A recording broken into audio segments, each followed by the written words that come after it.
Thanks, Jeff, and thanks to Stephen and everyone at the library for inviting me to be here with you today. I'm going to just start off with a warning that this is devoid of ragtime material, but I think you'll find something interesting here in terms of music history, so we'll go with that. I probably don't have to convince anyone here of the importance of popular music to the history of the United States.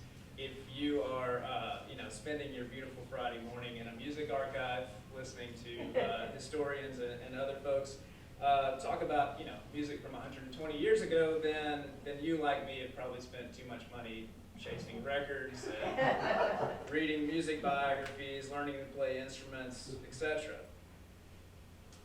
It's one thing to be a music obsessive, like many of us probably are here today. It's another thing to convince an 18 or 19-year-old that something as antiquated as a piece of sheet music or a piano roll is relevant to their lives in the 21st century. And that task is the job that I'm lucky enough to hold here at Mississippi State University. On the slide you can see some of my classes touring the facilities here. I'm a cultural historian whose work focuses primarily on the history of popular music and its intersection with race and politics from the late 19th century through the 20th century and really into the present day. And as a historian, I'm interested in questions of cultural identities, political power, social formations, the things that historians are concerned with.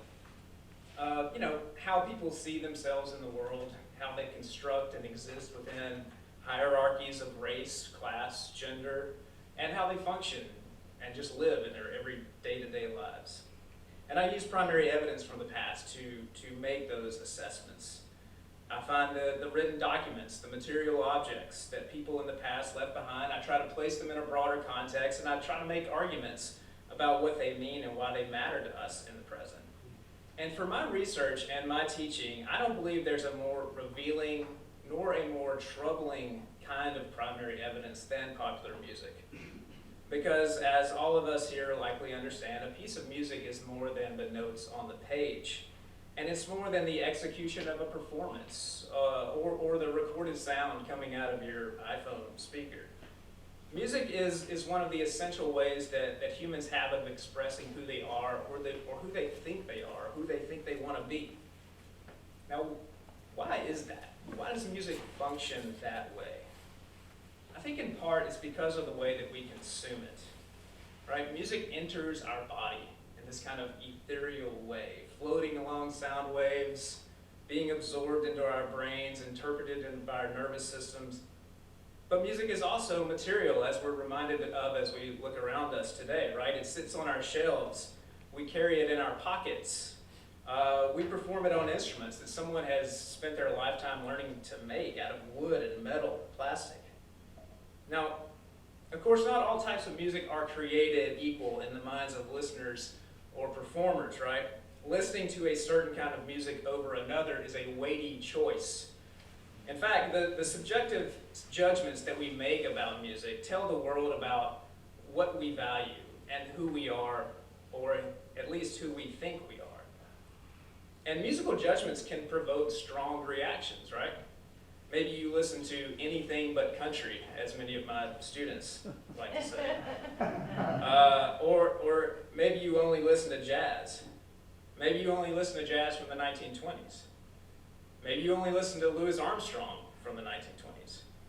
Maybe you only listen to Louis Armstrong and his Hot Five between the months of November 1925 and March 1926. We probably all know those kinds of folks, right? My point is this: people feel very strongly about their musical choices, and they feel even stronger about other people's musical choices. Or to quote my friend and music critic Carl Wilson, hell is other people's taste in music. And if musical preference is so foundational to our self-conceptions and our cultural identities, then maybe we should pay close scholarly attention to it as historians. Now, this is something that I do in my own work.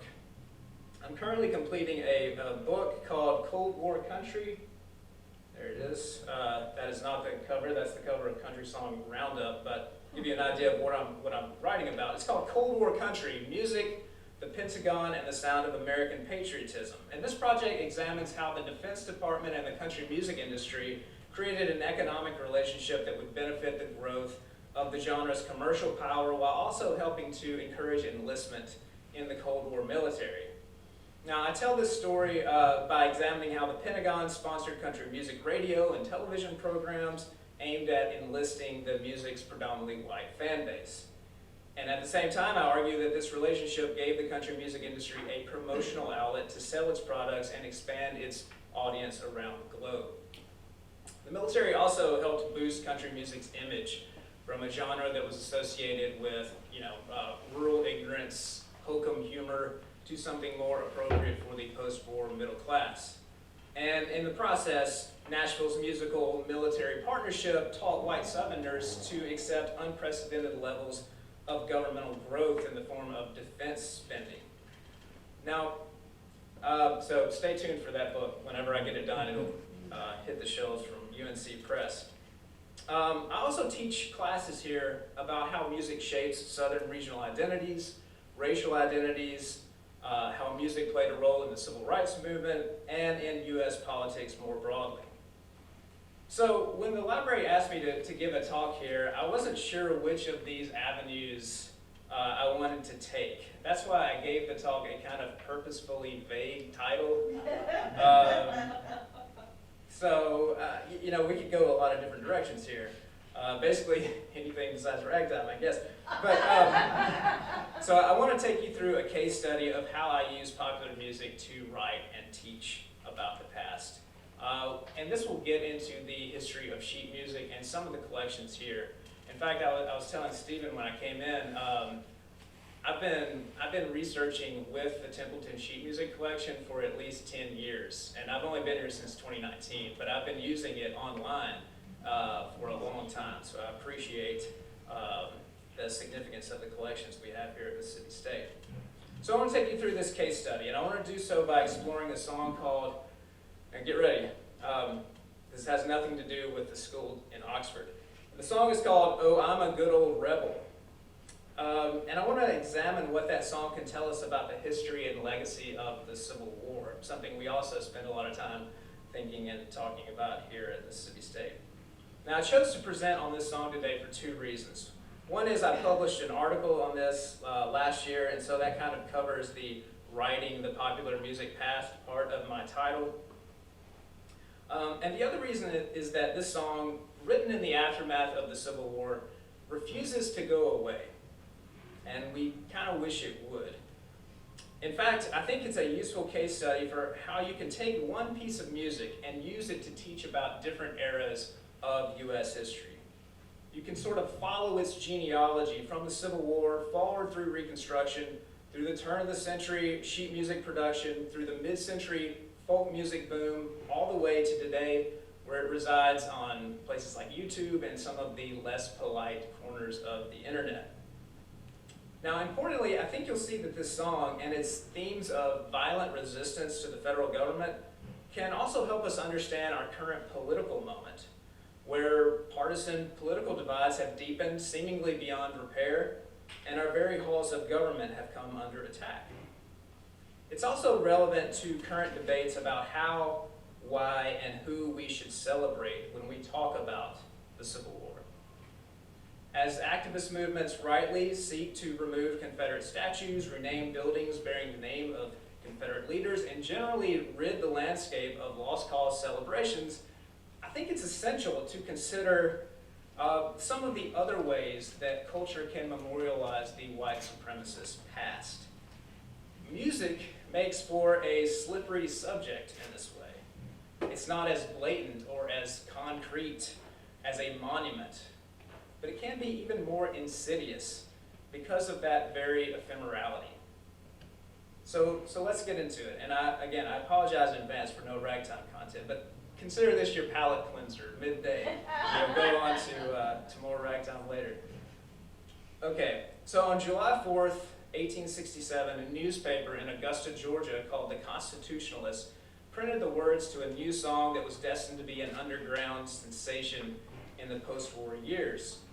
The paper gave it the title, "Oh, I'm a Good Old Rebel," with an instructive subtitle that says, "A Chant to the Wild Western Melody, Joe Bowers."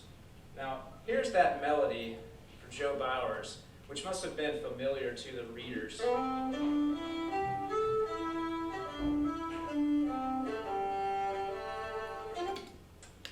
That's enough. The paper did not include any author attribution, but given the first-person perspective, time out. What happened here? Recover word. Cool. Let's do that.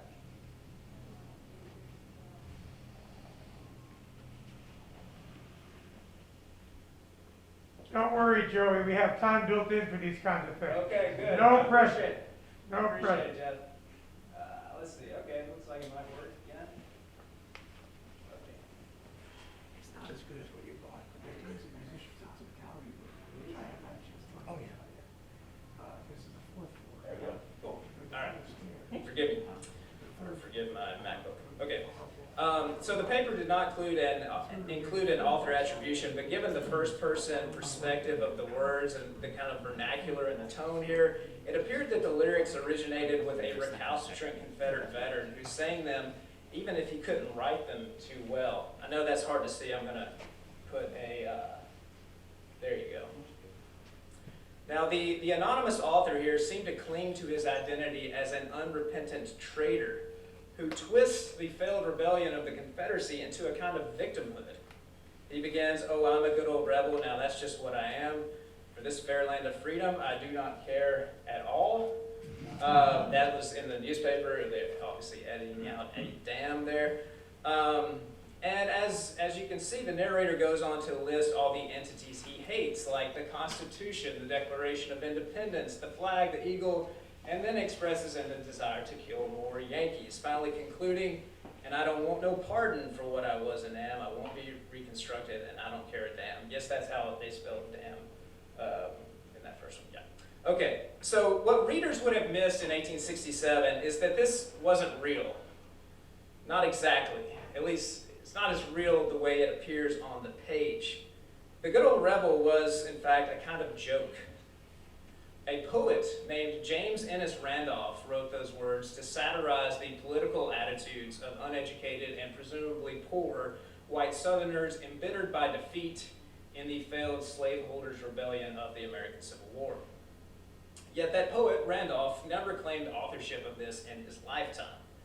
His verses leaked into the ether for decades after the war as an anonymous and some believed authentic folk expression of this ex-Confederate resentment.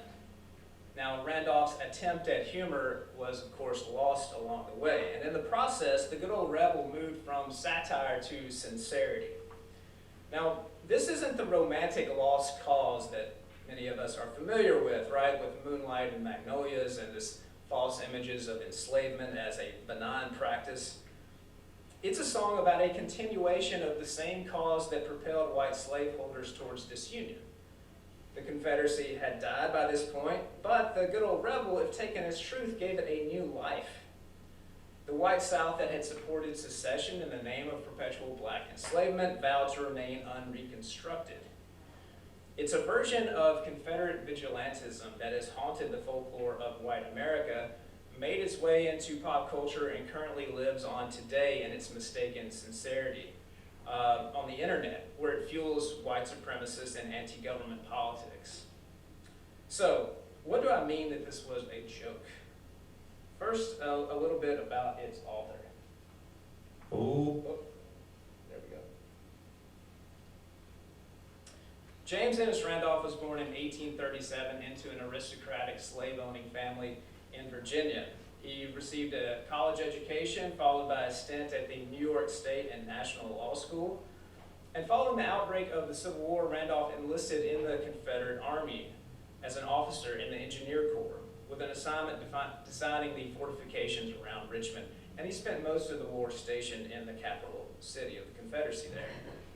Now, while he was there, Randolph earned a reputation as an artistic and quick-witted member of a group called the Mosaic Club. This was, you can think of this as a kind of salon for the Confederate intelligentsia if you can imagine such a thing.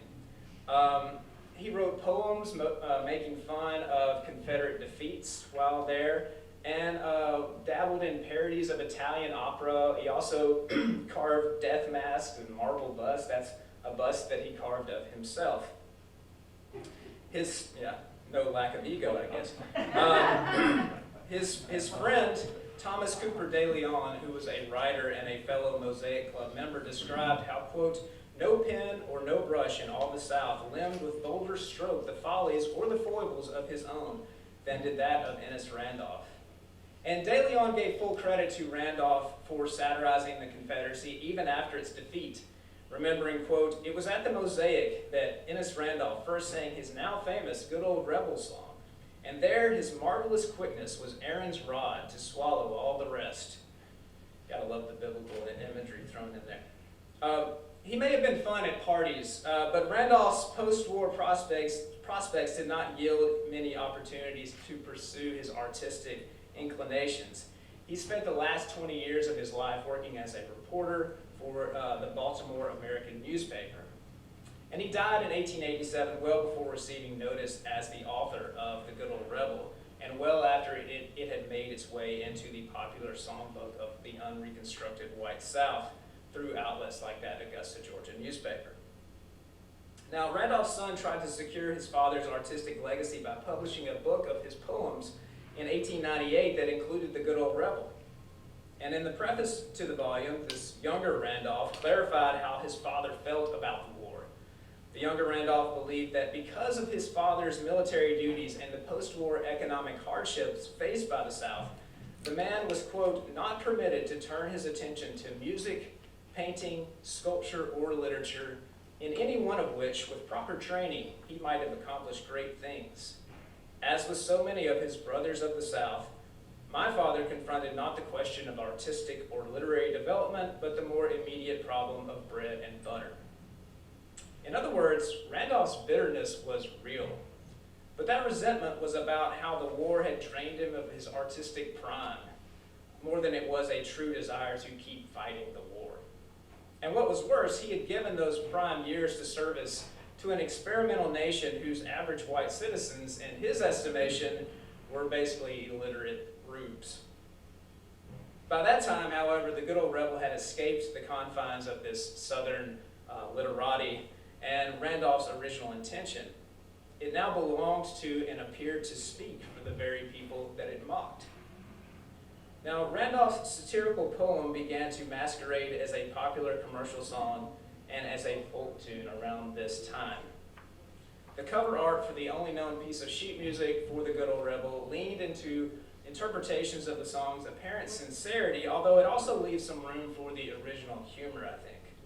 This undated publication, although we can speculate late 19th century, features a bearded white man in civilian clothes, his only visible possessions fitting into a tattered haversack there next to him on the ground. His face, resting in his hand, reflects some kind of dissatisfaction or anger. Now, any buyer of this piece of music likely presumed that this character was the narrator of the song, an embittered Confederate veteran, possibly on his way home from some point of surrender. And yet, if we are inclined to see the rebel as a sore loser, then the illustration might well read as a kind of comic figure who's ridiculous in his stubbornness, like a cartoonish hillbilly stereotype, a kind of proto-Yosemite Sam, if you will. Now, what's notable about the Good Old Rebel as a piece of sheet music is how much it differs from the other themes of Confederate memory in music from the post-war era. Many of the earliest post-war songs characterized the conflict as a kind of family dispute, a misunderstanding that had gotten out of hand. A song published in 1865 by the Horace Waters Company from New York City was called Dixie Doodle, and detailed how, quote, Uncle Sam with General Grant and Yankee Doodle Dandy sought and found a wayward boy. 'Twas Dixie Doodle Dandy. Secession proved too rough a track for Dixie Doodle Dandy, so Grant and Sherman led him back to live with Sam and Andy. Still during the Johnson administration. Now here, these lyrics depicted the Confederacy kind of like a prodigal son gone astray, and the forgiving father found in the U.S. government here welcomed this wrong-headed progeny back into the fold. And in a grasp for a reunion that perhaps sounded more insulting than welcoming to Southern listeners, this tune characterized the white South as a derivation from the United States, or a derivation of the Yankee Doodle Dandy, far from the kind of sovereign identity that the Confederates would like to have portrayed in their own songs. Now, in 1876, as Southern Democrats were busy securing the political defeat of Reconstruction and the Republican Party in the South, the music publishing giant Oliver Ditson Company of Boston published a song called A Knot of Blue and Gray.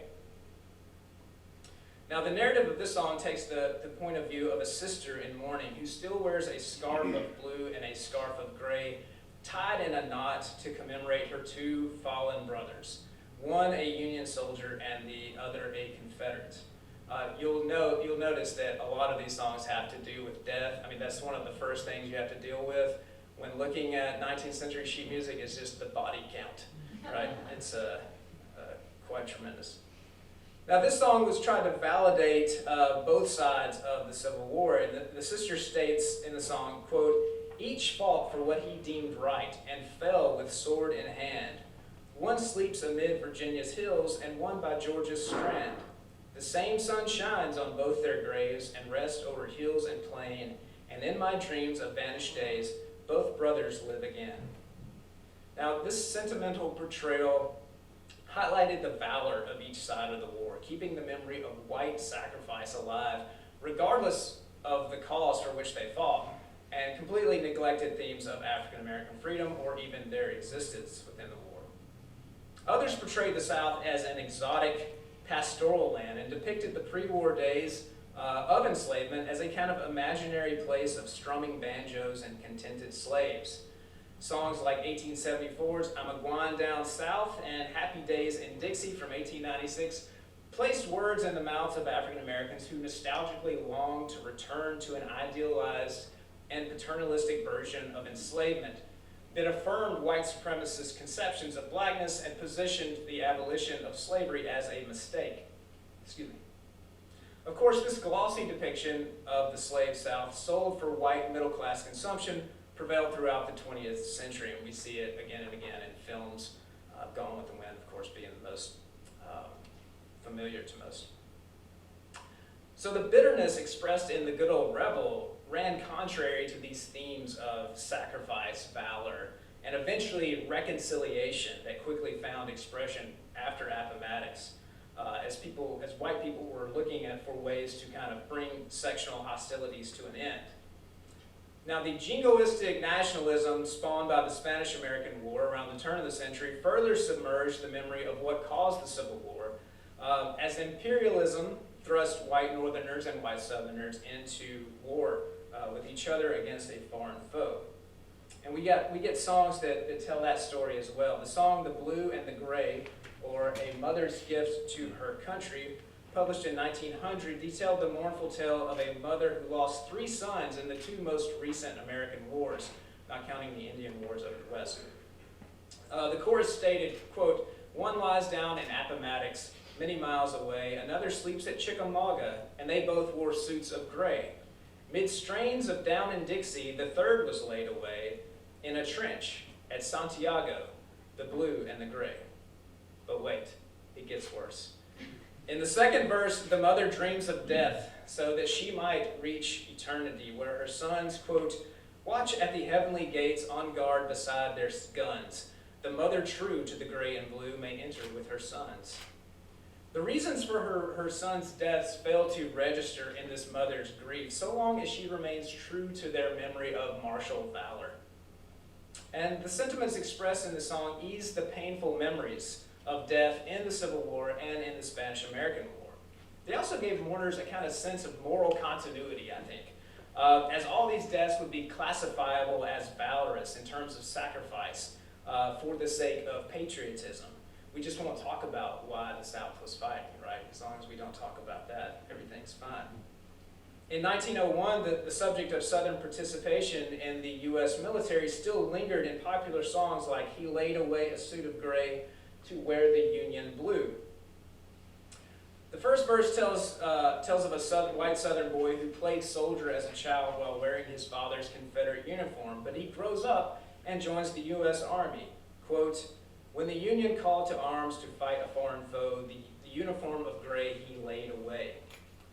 And when the young man dies in battle," you knew it was coming, sorry, quote, "far from dear old Dixie and the mother that he loved, they laid him in a rude grave all alone. And o'er his head, in memory, there a comrade from the north, these words cut roughly on a slab of stone. He said, 'We'll show that Dixie's sons will to the flag prove true. His father's sword he girded on, resolved to dare and do. He laid away a suit of gray to wear the Union blue.'" Now, popular songs also liked to feminize the defeated white South and cast it as a woman who is desired by the northern male. You can see this in two other songs from the early 20th century, which both use New Hampshire and Tennessee as the northern and southern locales for their male and female characters. There's "Where the Sun Goes Down" in old New Hampshire, "Then My Heart Goes Down" in Tennessee, and let's get that one. Let's go with this one. This one from our own collection here. "When a boy from old New Hampshire loves a girl from Tennessee." They kind of epitomize this sectional reunion via the romantic trope, and you can see it, right, the Tennessee being the woman, we're getting together under the flags, everything's hunky-dory. I'm not sure where they're registered, but if you can look into that. Now, it was around the same time that the Good Old Rebel began its transformation into a folk song.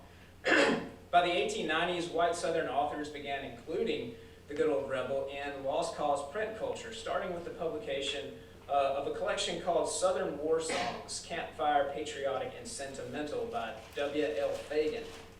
Now, in his preface, Fagan wrote that the pieces in his collection were, quote, "necessary to the impartial historian in forming a correct estimate of the animus of the Southern people." And so there, among the predictable songs like, oh, thank you. There among the predictable songs like Dixie or the Yellow Rose of Texas was the Good Old Rebel, without any mention of Ennis Randolph. Fagan also included a drawing of what I think is a black man between the verses with the caption, "I'm a good old rebel," printed underneath. Seated in a chair, leaning forward with a pipe in his hand, he seems to be the singer of the song. Now, maybe I'm wrong, but that looks like an African-American depiction to me. So, are we supposed to believe that a black man unironically saying, "I hates the Freedmen's Bureau"? Or is this some new iteration of the joke, putting these words into the mouth of a man who the rebel would like to see returned to enslavement?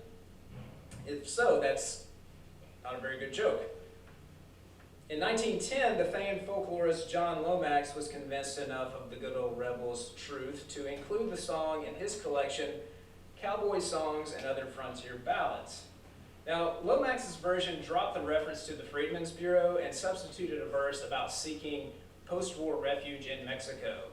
It says, "I won't be reconstructed, I'm better now than them, and for a carpetbagger, I don't give a damn. So I'm off for the frontier, soon as I can go, I'll prepare me a weapon and start for Mexico." Now, Lomax doesn't include where he found this version, but the rebels' wish to start for Mexico reflected the fact that some former Confederates did head south of the border to wait out retribution for their rebellion. Only 4 years after Lomax published his work, Collier's magazine began running open calls for information about folk songs to document their points of origin. There was a whole kind of cultural fascination with folk songs around this time. And one of the songs that they called for information on was the Good Old Rebel. According to the April 1914 edition of Collier's, they received a flood of replies to an editorial request for what we suppose was a real American ballad in which an unreconstructed rebel declares he'd like to take his musket and go and fight some mo. Colliers noted with some disappointment that based on the responses they received, the magazine determined the song was not a traditional ballad, in fact, but Ennis Randolph's creation. And far from being confined to the former Confederacy, letters from people claiming to know the song came from New Mexico, New Jersey, Ohio, Oklahoma, New York, Michigan, Illinois, Missouri, California. And one respondent from Washington, D.C. Told Colliers that he had recited the poem himself many times at both Northern and Southern veterans meetings and learned the words from a Confederate veteran in the 1880s. He described the song as, quote, a glimpse into the heart of the genuine, old, unrepentant, unreconstructed rebel of whom there are only a few more left. Now, Collier's editors chimed in with their belief that the song was, quote, a very concrete reminder of passions long dead. Now let's think about that. It's 1914. With black Americans then experiencing the peak of the 20th century lynching epidemic and the formation of the Second Ku Klux Klan only a year away from this publication, Colliers conflated the end of the Civil War and Reconstruction with the end of resentment and violence. So in this calculus, peace among white Americans equaled peace for everyone and erased the people who had earned their freedom by fighting the slaveholders' regime.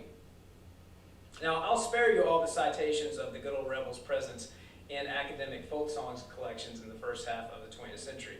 Although I'll note that the majority of those appearances either failed to attribute an author or misidentified the song as a genuine folk article.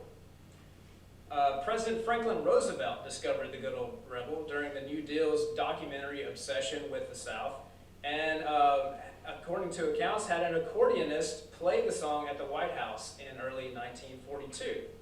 He also requested local musicians perform the song whenever he met with white Southern politicians at his retreat in Warm Springs, Georgia, during the legislative battles over the New Deal. So, think about that. The political architect of an expanded federal state could use the Good Old Rebel as a kind of cultural diplomacy to win the confidence of skeptical white conservative Democrats of the 1930s and 40s. And it was during the New Deal documentation of Southern folk cultures that someone first committed the Good Old Rebel to record.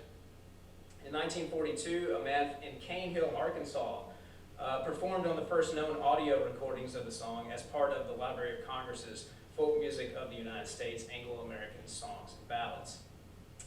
Folk singer Hermes Nye recorded a major keyed version of the song in 1954 for Folkways Records, and Erwin Silber, a folklorist, noted communist, and founder of Sing Out magazine, included Nye's interpretation on his compilation of Civil War songs in 1960, which also featured Pete Seeger, the New Lost City Ramblers, and other folk revival artists that we might associate more readily with the left. Around the same time, the Good Old Rebel made its cinematic debut in 1957 with the release of Samuel Fuller's film Run of the Arrow.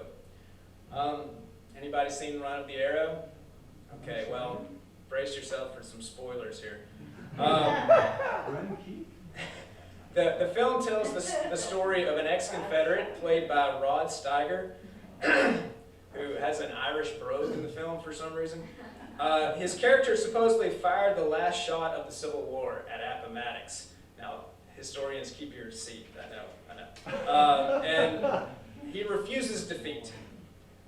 In one of the early scenes of the movie, folk singer Frank Warner sings the song while riding in the back of a wagon, kind of setting the tone for Rod Steiger's defiance. Now, rather than swear allegiance to the Union, Steiger's character goes west, falls in love with a Sioux woman played by Sarita Montiel, endures the Sioux's rites of initiation into the tribe, and joins them in fighting the white invaders. Now, if that plot sounds familiar, then you too have seen Dances with Wolves, Fern Gully, or Avatar. It's all the same movie. The song appeared again in 1980 in Walter Hill's film The Long Riders, which was a reimagining of the Jesse James gang who robbed banks and trains as retribution against Northern victory. It also appeared in the 2007 Brad Pitt movie, The Assassination of Jesse James, by the coward Robert Ford. Here is a character requesting the song here in the 1980 movie. Got real nice hands. Very appreciative. You want to keep? It's just a request. I got a request of my own. I'm a good old rebel. Okay, Randy Quaid at his finest. Now, the good old rebel contagion has continued to spread over the past 30 years of popular music. In 1991, country singer, again. Doesn't like those video clips, I don't think. Sorry about this. I'm almost done, so hang with me.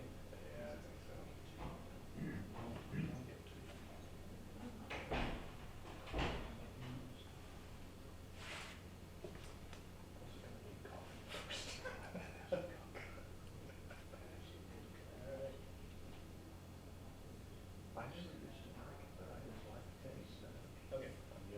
So in 1991, the country singer Hoyt Axton recorded Nye's major keyed version of the song as a soundtrack supplement to Ken Burns' Civil War documentary series, kind of breathing new life into the good old rebel for a new generation. Even artists who we might think of as having progressive politics aren't immune to the attraction of the good old rebel. Patterson Hood and Mike Cooley of the band The Drive-By Truckers, that's them on the right with their Black Lives Matter sign, actually contributed guitars and vocals to a version of this song recorded by another band called The Shiners. And weirdly, an interracial supergroup of sorts called the South Memphis String Band, consisting of Luther Dickinson from the North Mississippi All-Stars, Jimbo Mathis of Squirrel Nut Zippers fame, and Alvin Youngblood Hart recorded an instrumental version of the song in 2012 for their album Old Times There. But the good old rebel has found its largest audience through the modern folk exchange of the internets, particularly on YouTube.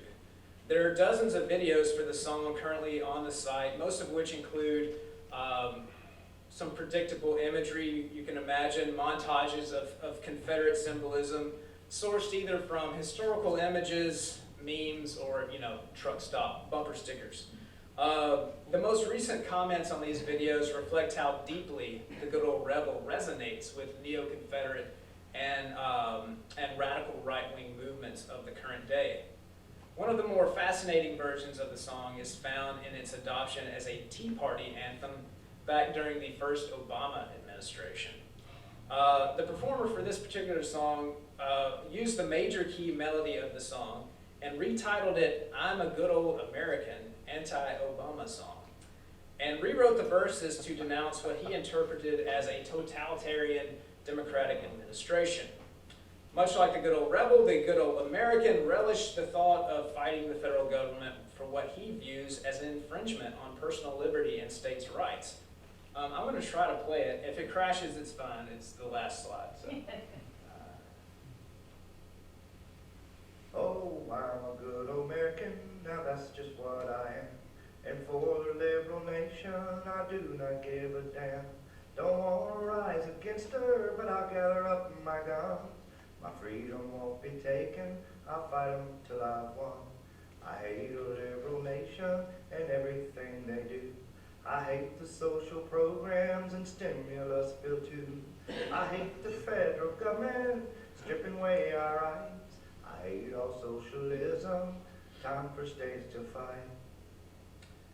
So as you can see there, the singer goes on to list other entities he hates, welfare programs, the stimulus bill, and basically any policy to the left of the John Birch Society.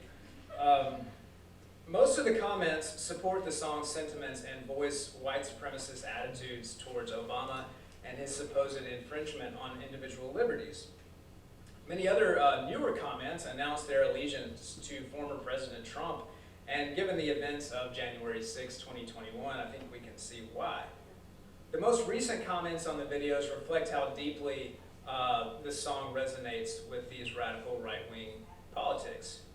Here's a sample of the comments. "We're two countries trapped in the same borders. We will never have peace until we separate ourselves from the radicals. If the left removes the Electoral College, we'll have another civil war. For those on the radical right, the good old rebel, or the good old American, is a freedom song, kind of pointing towards a future unrestricted by governmental control.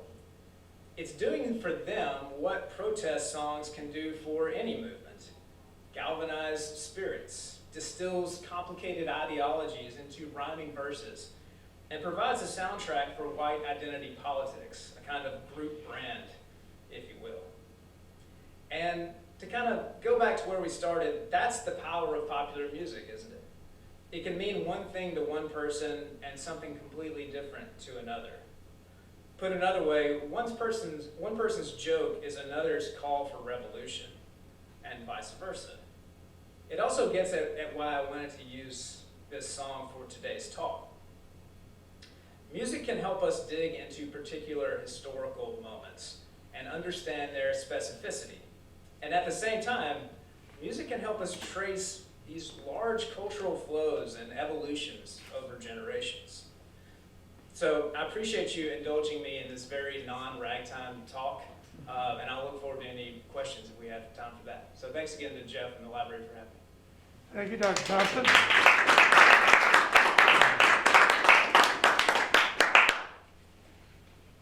So if you're opening the floor for questions, if anybody, or comments, if anybody has some, please share. Are you able to publish in standard historical journals or the music history journals or what? So this research was published just last year in a journal called Southern Cultures. It's published by the University of North Carolina. And it's an interdisciplinary journal, so they encourage people who are working kind of at the intersections of, art, literature, music, history, and that's kind of where I live rather than, a more traditional historical methodology. So it's fun to kind of, pull in both like records of slave records, which I should point out Dee Dee Baldwin helped me wrangle for this piece, but then also tied to something on the internet, and the sheet music in between. Yeah. I noticed the original poem had a lot of the exaggerated dialect For that sure. white people used to use to make fun of how black people spoke. Did he use that to try to indicate that he was making fun of them, or was he being more of a classist there, making fun of poor white people? Yeah. So I think it's that. I think it's making fun of uneducated whites, of poor whites. But you bring up a really great point, which is what we think of as hillbilly language, at least as it exists in popular culture, whether it's, Lil Abner or, these kinds of things. It's really blackface minstrelsy with the makeup taken off, right? They're playing the buffoon. They're playing the unlearned person who is ignorant of the ways of the world. And once it's, on the printed page, then the reader can look at that and have a laugh, right?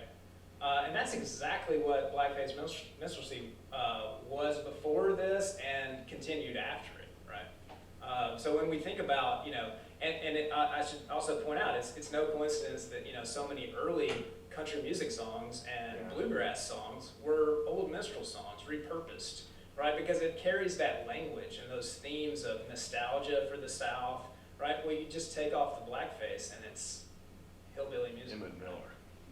Sure. Love him.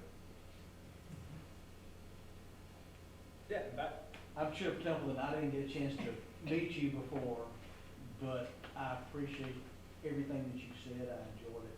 Oh, thank you very much. I love a continued relationship that we could build on some of what you said there.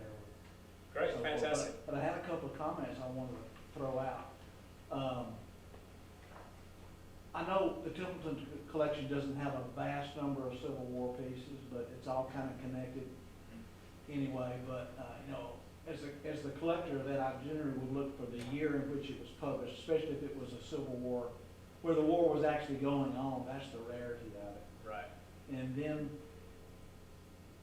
when we gave the initial collection, we've added to it a few times, and I'm getting to something that might be of interest, because you said you studied the collection a while. There was a piece that we donated a few years back. I haven't thought about this since the spreadsheet. But it's a piece that I think you and I might want to connect on. It was a piece, it was more personalized. It was about a soldier in Middle Tennessee or Western Tennessee. It was different from other titles, and there's a story there. There's a story there that needs to be found out about. Does that ring a bell with anything you might have seen? Because it would stand out as being anything different. So it's kind of a biographical piece of the Well, soldier? it's a story about the soldier. I'll have to find it. Okay.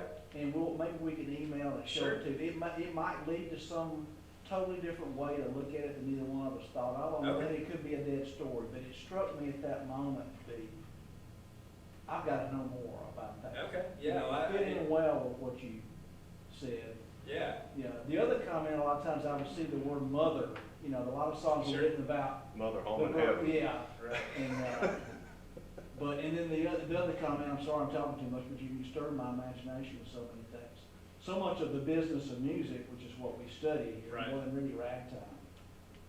You know, having African Americans involved in the process of writing music and publishing it, this was the pathway long before anything else.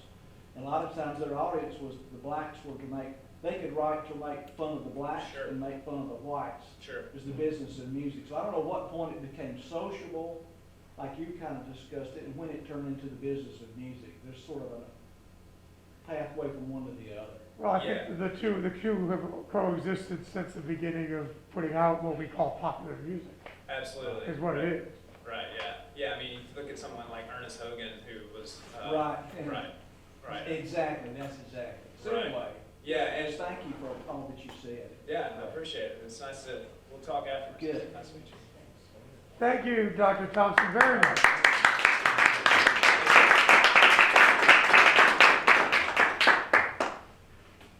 We're going to have a lunch break now, folks. Lunch. And then we return for two more fantastic presentations this afternoon, not to be missed.